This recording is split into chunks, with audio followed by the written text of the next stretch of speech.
we are working through our heart attitudes. We have 7 of them. This is heart attitude number 3. Give and receive scriptural correction.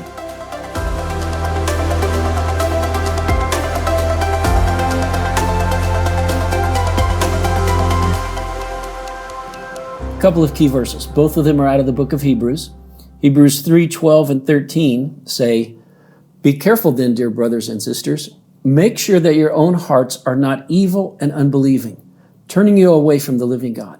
You must warn each other every day, as long as it is called today, so that none of you will be deceived by sin and hardened against God." It talks in there about not becoming an evil and unbelieving within your heart. An evil heart is a heart that is moving away from God, in the opposite direction as God. The word evil is actually the same as the word live, except it's live spelled backwards. To live an evil life is to live life backwards, to live life in the opposite direction that God wants you to be living. To live my life in the right direction means that I am living my life with God and for God. The other key verse is Hebrews 10:24 and 25. Think of ways to encourage one another to outbursts of love and good deeds. And let us not neglect our meeting together as some do, but encourage and warn each other. There are 2 key actions that come out of these 2 verses that we need to take into consideration when we go about giving scriptural correction, but also when we go about receiving scriptural correction. These 2 key actions are warn one another or exhort one another. Some translations use the word exhort. You must warn each other every day. To warn someone or to exhort someone means to strongly urge them, to caution, to warn, to advise. To exhort someone has a sense of resolve in it. It is strong encouragement. Proverbs 10:10 says, "Someone who holds back the truth causes trouble." We want to engage with one another in life in such a way that we have the freedom to help one another, to speak into each other's lives. That requires us giving scriptural correction and also receiving scriptural correction. So one key action is to warn one another. The other one is to encourage one another. Hebrews 10:24-25 says, "Think of ways to encourage one another." Encourage and warn each other. I like that it says think of ways. It's that we should be thinking of ways to motivate each other. Think of ways to encourage one another. We should be thinking of ways of being creative in how we speak to one another and how we spend our time together. We could be thinking about what we do and say in such a way that it would encourage someone else.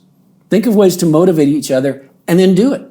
Take action on those ideas. Encourage one another and build each other up, it says in 1 Thessalonians 5:11. To warn or to encourage, it requires a couple of things.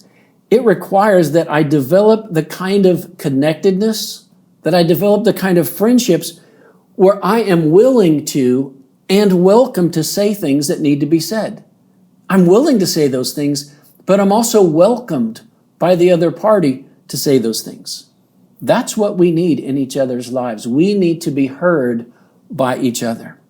We need people in our lives that love us enough to talk to us about the things of life. We need people who love us enough to be open with us, to talk with us. We need people to love us enough to talk to us. What I want to do is I want to give you some tools that you could use to build these type of friendships, to build these type of connections. I want to give you the description of what it takes in you for you to have great relationships and be a great friend. To do this, one of the main things is be loyal and kind. This verse in Proverbs 3:3-4, never let loyalty and kindness get away from you. Never let that happen. Keep it close. It says, write them like a necklace, wear them like a necklace, write them deep within your heart. Then you will find favor with both God and people. If you hold loyalty and kindness tightly and don't ever let them get away from you. Wear them like a necklace. You will find favor with God and with people. When I think of loyalty and kindness, I think about going on a road trip with a few friends.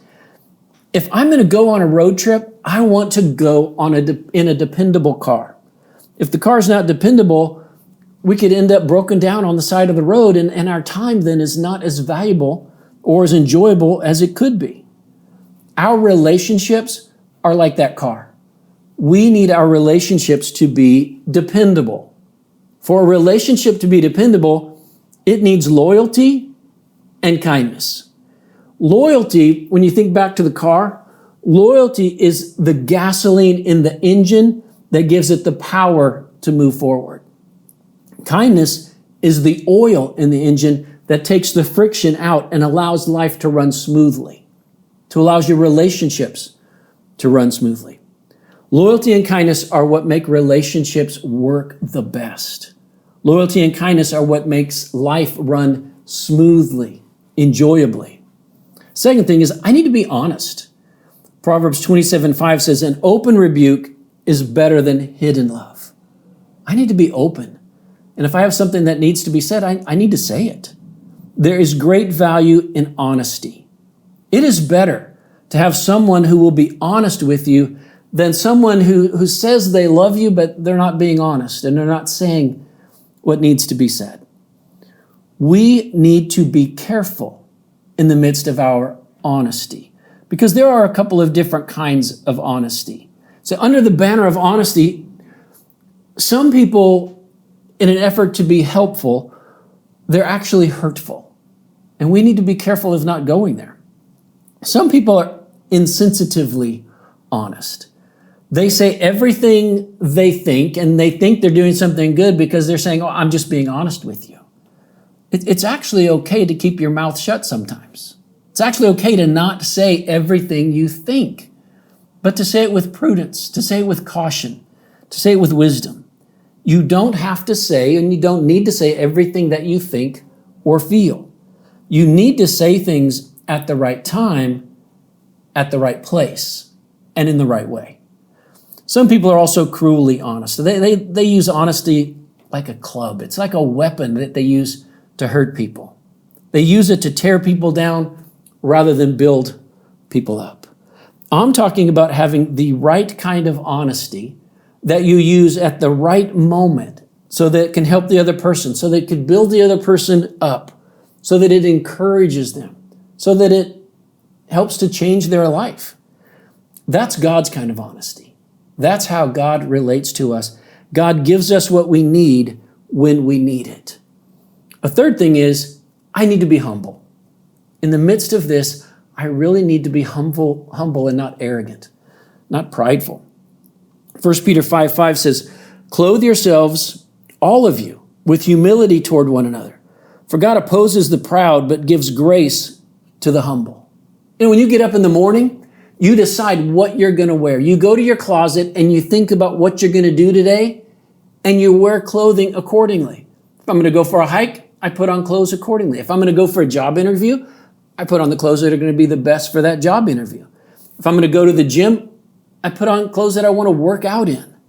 Whatever I'm going to do requires me to go and put on the clothing for that. This verse is saying, clothe yourselves with humility. One item we should put on every day. When we get up in the morning, we should think, I'm putting on humility today. I need that. Why? Because God opposes the proud, but he gives grace to the humble. We need to be humble in how we speak to each other. If you communicate from a place of pride and arrogance, then what you say is not going to be very well received. It's not going to be heard. People are resistant to what you say if it's laced with pride and arrogance. If you approach people with humility, then God gives you grace and he makes it go better. One key to unlocking the favor of God in your life is this core value right here, humility. God gives grace to the humble. As long as you're full of pride, as long as you're self-centered, then your relationships are not going to go well. They're not going to go smoothly. They will be shallow. They will be superficial. But when you apply humility, when you are humble, God's grace is released into your life and your relationships. Fourth thing I need is to be committed. Romans 12:10 says, be devoted to one another in love. Honor one another above yourselves. When you go to a person to exhort them or to encourage them, speak to them from a foundation of commitment. Have spent enough time and effort to build the commitment foundation of your relationship. Be devoted to them. Wrap love and devotion together and give that to them. Give them the words they need to hear and give them the commitment they need to embrace so they can move forward in confidence that you love them and that you are committed to them, that you will go through life with them, right alongside of them. Be devoted to one another. Be committed to one another. It says, honor one another above yourselves. How do you do that? How do you honor someone else above yourself? How do you give more honor to others than you give to yourself? I want to give you a couple of ways. One way, very powerful way, is to listen to them. It's very simple. Listen to them, but it's actually pretty hard to pull off, pretty hard to accomplish. When you listen to a person, you are showing them honor. You are showing them respect. One way to honor someone is to be more interested in what they have to say than in what you have to say. When you're in the midst of a conversation and when you are listening to them, but if your listening is really all you're doing is just waiting for your opportunity to speak, that's not honoring to them. That's not honoring to the relationship. When you're simply waiting for your chance, or you interrupt them, or you cut them off, you are being self-centered, and you are not honoring to them. The more honoring you are, the better you have the ability to speak truth into their life in a way that they will receive it, in a way that they will be grateful for it, in a way that they will embrace it and take action with you on it. Remember, the goal here is to exhort and to encourage them to move in the right direction. We are all about helping each other move in the right direction, to move in God's direction, to do life in the way that God wants us to live His way. Honoring them can help you help them. It opens the door for you to speak into their life, and it opens the door to a place where they are willing to receive what you have to say. To do that, we need relationships where we are loyal, where we are kind, where we relate honestly to one another, where we are humble, and where we are committed to each other. This is about having this kind of a relationship. Let's do this.